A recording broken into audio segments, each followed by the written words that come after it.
I have a rule: no matter what country I land in, no matter how exhausted I am, no matter how safe the hotel looks, I never put my bag down first. I check under the bed, I check the closet, and I check the bathroom every single time for 14 years. Without exception, my colleagues think it's just a habit, a nervous routine from too many nights in hotel rooms. They even gave it a name. They call it the Sarah check. They laugh when they say it because they don't know why I started doing it. They don't know what I saw the night I stopped. The only time I didn't check, I was too tired, and I woke up at 3 a.m. to the sound of running water coming from my bathroom. And that wasn't the worst part, because when I looked at the door, I saw something standing there, still waiting. I've only told this story once, to a woman I met in an airport at 4 a.m. in Helsinki. She didn't interrupt me.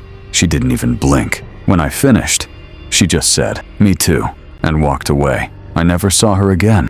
But I've never stopped thinking about her, because what happened in that hotel room wasn't unique. It happened before me, and it happened after me. And tonight, I'm going to tell you why I still check every room I enter. My name is Sarah.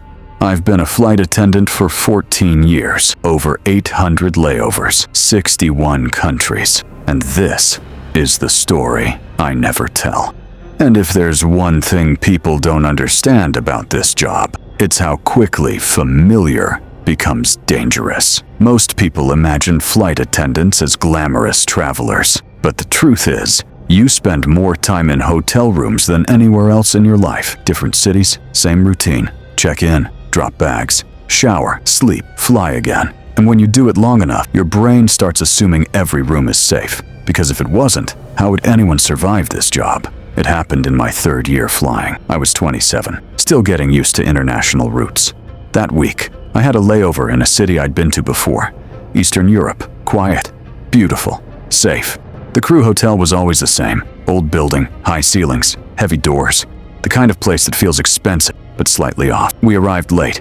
Everyone was tired. No one talked on the bus. At check-in, I got my key. Room 9, ground floor. That was unusual. Crew are almost always placed upstairs. I noticed it, but I didn't question it. I just wanted sleep. I walked down the hallway alone, opened the door, went inside. And that was my mistake.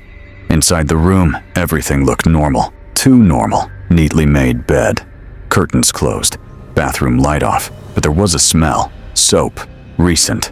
Like someone had just been there. I stood still for a moment, then ignored it. Previous guest, I told myself. Housekeeping. I dropped my bag. Sat on the bed. Checked my phone. Messages, flight updates. Nothing unusual. Then I showered. When I came out, I remember feeling slightly better, more settled, more tired. Got into bed, and I didn't check anything. Not under the bed. Not the closet. Not the bathroom. That detail matters more than anything else. That was the only time in 14 years I skipped it. I fell asleep almost instantly. I woke up at 3 a.m. Not slowly, not halfway, fully awake.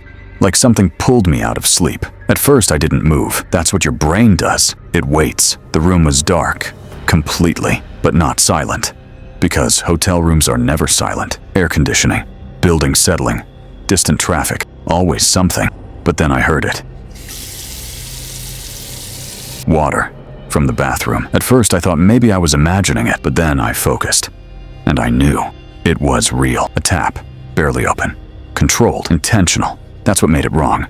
Not the sound, but the control behind it. I sat up slowly. My feet touched the floor. Cold. I reached for my phone. Then stopped, because under the bathroom door, there was light. Thin. Still. Unmoving. And then, the shadow moved slightly. Feet. Standing. Facing outward. Facing me. I didn't breathe. I didn't speak. I just watched. I called my colleague, Maria. She answered. I whispered, "Come to my room, now." And then I waited. I sat on the bed, phone in hand, watching the bathroom door. Minutes passed. It felt like hours. Then I heard footsteps outside. Voices, a knock. I opened the door. 2 staff members, Mariah behind them. I pointed at the bathroom. They knocked. Hard. Silence. Pause. Then, the water stopped. They opened the door. Empty. No one there. Everything looked normal. Too normal. Then one of them checked the window. It was open. Slow. Unlocked. He looked at me and said, "Please take your things." They moved me upstairs. Different room, safer room. The next morning, I asked what happened. They smiled. Said it was a pipe issue. I didn't believe them. Later, Maria asked around, and what she found changed everything. Room 9 had a history. Guests waking up, someone in the bathroom, window open, same story, every time.